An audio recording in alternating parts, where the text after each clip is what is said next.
Assalamualaikum warahmatullahi wabarakatuh.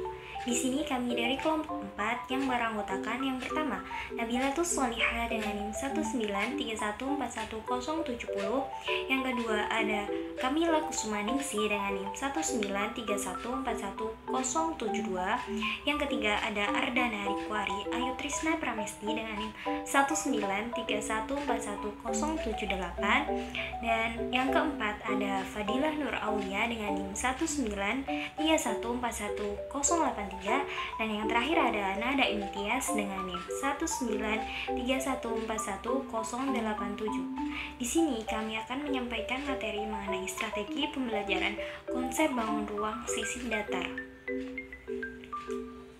Adapun tujuan pembelajaran yang ingin dicapai yaitu untuk mengetahui pengertian, ciri-ciri, serta rumus luas permukaan dari bangun ruang tersebut dan volume dari bangun ruang tersebut.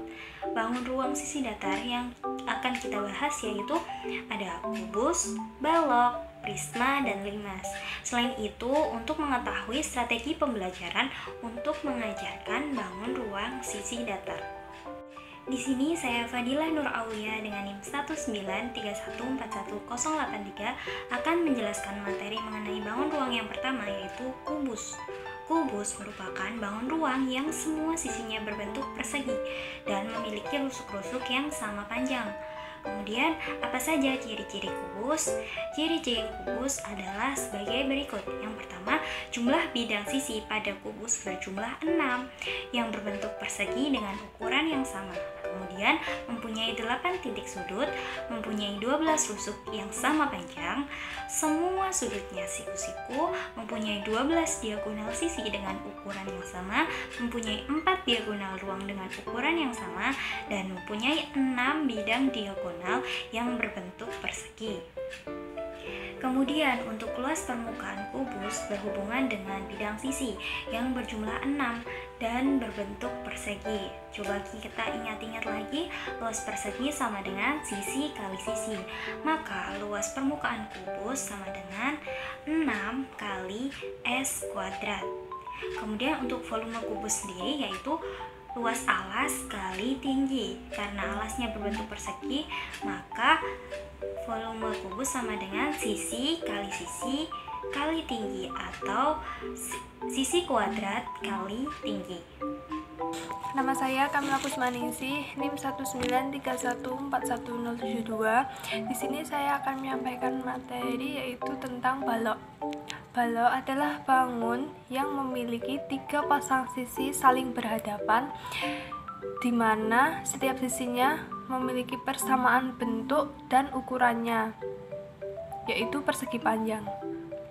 Ciri-ciri balok yang pertama yaitu mempunyai 6 bidang sisi berbentuk persegi panjang, yaitu sisi atas, sisi bawah, sisi samping kanan dan kiri, sisi depan dan belakang. Seperti yang terlihat dalam gambar, balok memiliki 12 rusuk. Rusuk-rusuk yang sejajar memiliki ukuran yang sama panjang. Setiap diagonal bidang pada sisi yang berhadapan memiliki ukuran yang sama panjang. Memiliki 8 titik sudut dan seluruh sudut pada balok adalah siku-siku. Balok mempunyai 4 diagonal ruang dan 12 diagonal bidang. Setiap diagonal ruang pada balok memiliki ukuran yang sama panjang, dan setiap bidang diagonal pada balok memiliki bentuk persegi panjang. Bisa dilihat dalam gambar.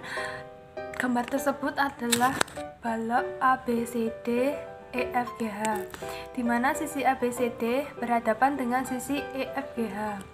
AB sama dengan CD sama dengan EF dan sama dengan GH, yang merupakan panjang dari balok atau disebut P.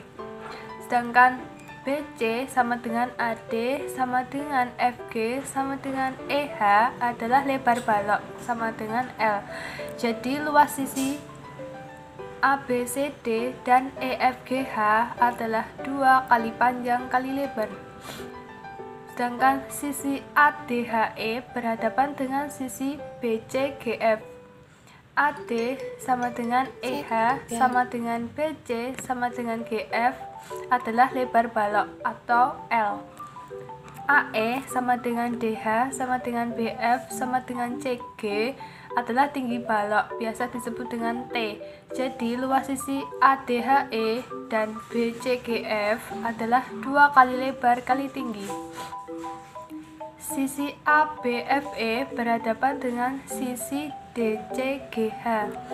AB sama dengan EF sama dengan DC sama dengan GH merupakan panjang balok. AE sama dengan BF sama dengan DH sama dengan CG adalah tinggi balok atau T. Jadi luas sisi ABFE dan DCGH adalah 2 kali panjang kali tinggi. Untuk luas permukaan balok sendiri rumusnya yaitu 2 kali panjang kali lebar, lebar kali tinggi tambah panjang kali tinggi. Sedangkan untuk volume balok yaitu panjang kali lebar kali tinggi. Demikian materi yang dapat saya sampaikan. Materi selanjutnya akan disampaikan oleh Mbak Nada. Baik, di sini saya Nada Imtiaz NIM 193141087 akan melanjutkan materi dari Mbak Kamila yaitu tentang prisma. Nah, prisma adalah bangun ruang di mana memiliki alas dan atap yang bentuk dan ukurannya sama. Nah, semua sisi tegak sebuah prisma itu berbentuk persegi panjang. Jenis-jenis prisma itu ada bermacam-macam yang sesuai dengan bentuk alas dan atapnya. Misalnya adalah prisma segi empat yang biasa kita sebut dengan kubus atau balok. Kemudian ada prisma segitiga, kemudian ada prisma lingkaran, dan prisma lingkaran itu seperti tabung ya. Kemudian ada yang terakhir prisma trapesium dan lain-lain. Nah, sebuah prisma itu juga memiliki ciri-ciri sebagai berikut. Yang pertama, prisma memiliki bentuk alas dan atap yang kongruen. Kemudian yang kedua, setiap sisi samping prisma itu berbentuk persegi panjang. Yang ketiga, prisma memiliki rusuk tegak. Dan yang terakhir, setiap diagonal bidang pada sisi yang sama memiliki ukuran yang sama. Nah, luas permukaan prisma itu sama dengan luas alas ditambah luas tutup ditambah jumlah luas sisi tegak, jadi sama dengan 2 dikali luas alas ditambah jumlah luas sisi tegak. Luas alas tergantung pada bentuk alasnya. Jadi luas permukaan prisma adalah sama dengan 2 dikali luas alasnya ditambah jumlah luas sisi tegak. Kemudian volume prisma. Nah, volume prisma ini rumusnya sama dengan luas alas dikali tinggi luas alas, tergantung pada bentuk alasnya. Saya Nabilatus Solihah dengan NIM 193141070 akan melanjutkan materi dari Mbak Nada. Yang selanjutnya yaitu limas. Limas sendiri merupakan bangun ruang yang terdiri dari bidang alas dan bidang sisi tegak yang berbentuk segitiga. Ciri-ciri limas antara lain alasnya berbentuk segi empat, mempunyai 5 bidang sisi, mempunyai 5 titik sudut, dan mempunyai 8 rusuk. Jenis-jenis limas antara lain ada limas segitiga, limas segi empat, limas segi 5, dan limas segi 6. Cara menghitung luas permukaan limas yaitu luas alas ditambah dengan jumlah luas sisi tegak. Yang terakhir, cara menghitung volume yaitu 1/3 dikali luas alas dikali dengan tinggi.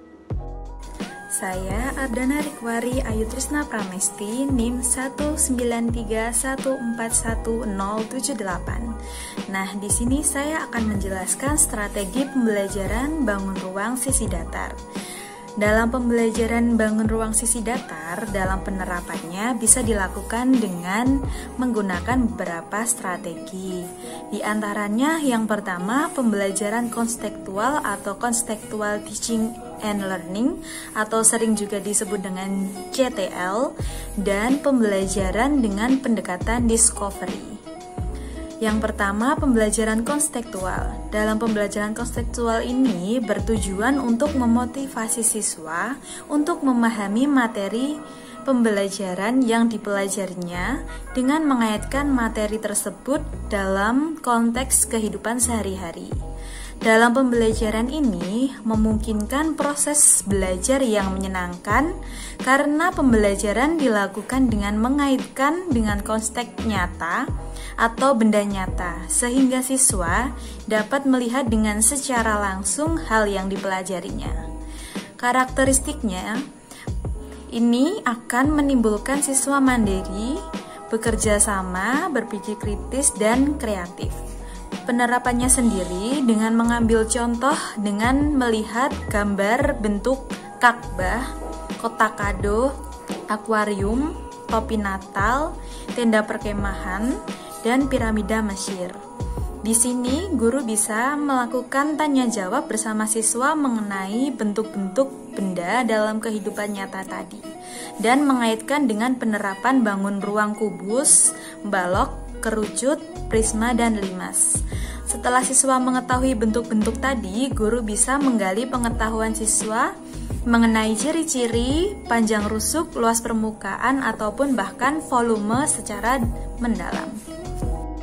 Nah, yang kedua ada pembelajaran dengan pendekatan discovery.